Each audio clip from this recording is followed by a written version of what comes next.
We live in extraordinary times.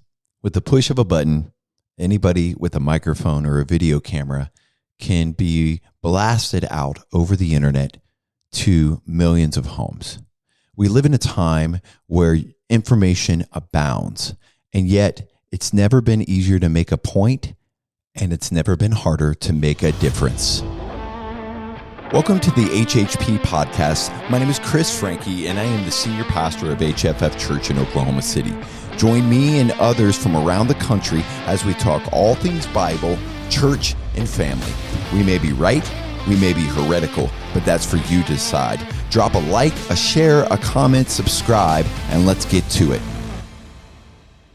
Making a point takes a matter of seconds.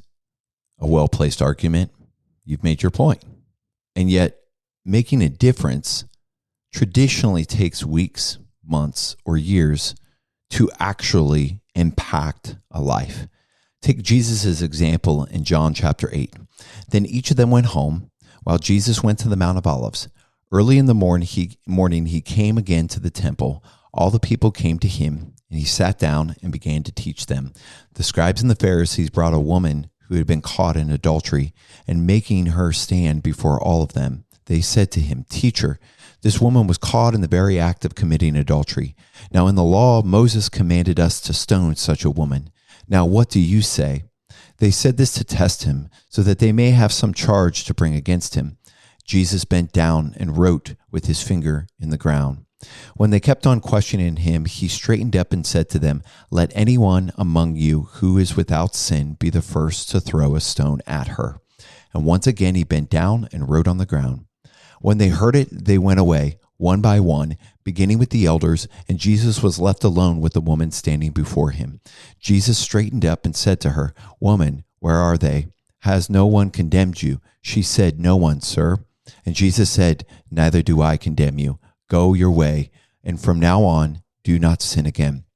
The scribes and the Pharisees had come to challenge Jesus while he was teaching in the temple.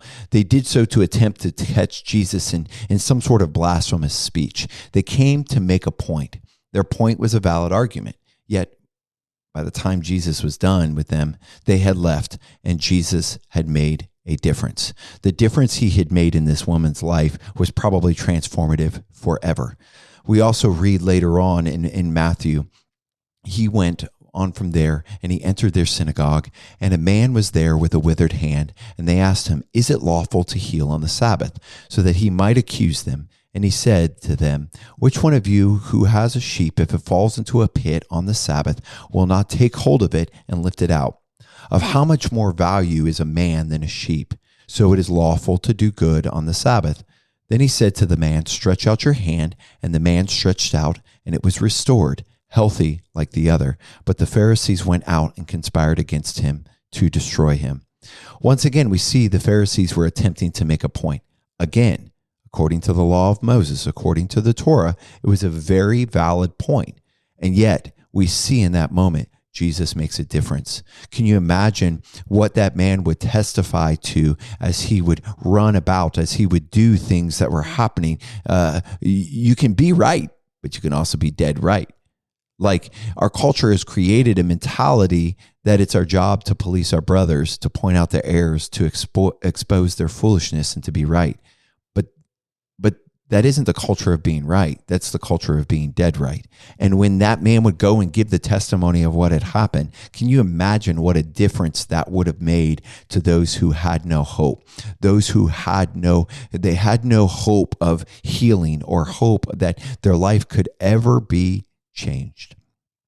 Today we live in a culture, we live in a time where we have the internet. The internet is available at our hands. Now we have AI. We have all these things that can give us any bit of information that we want at any point in time. Yet we struggle to see differences being made in the world.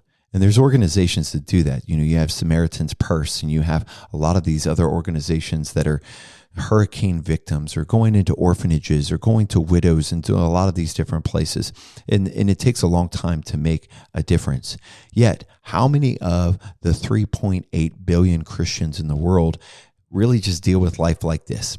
Every month there's another distraction, there's another reason, there's another fear, there's another something.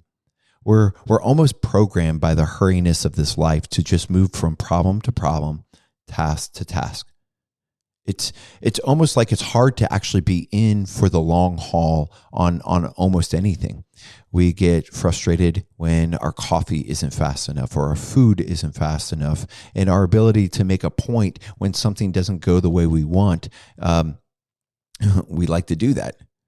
Yet everybody can make a point, but only few actually make a lasting difference. And so I ask you today, do you try to make points? Or do you have the heart to make a difference? Because in our world today, it's never been easier to make a point, and it's never been harder to make a difference. If this podcast has blessed you, please consider supporting by visiting our website and making a donation. For more resources, blogs, podcasts, please visit us at HFF.church. Looking for a church home? Join us for Saturday Church in OKC every Saturday morning, starting at 10:30.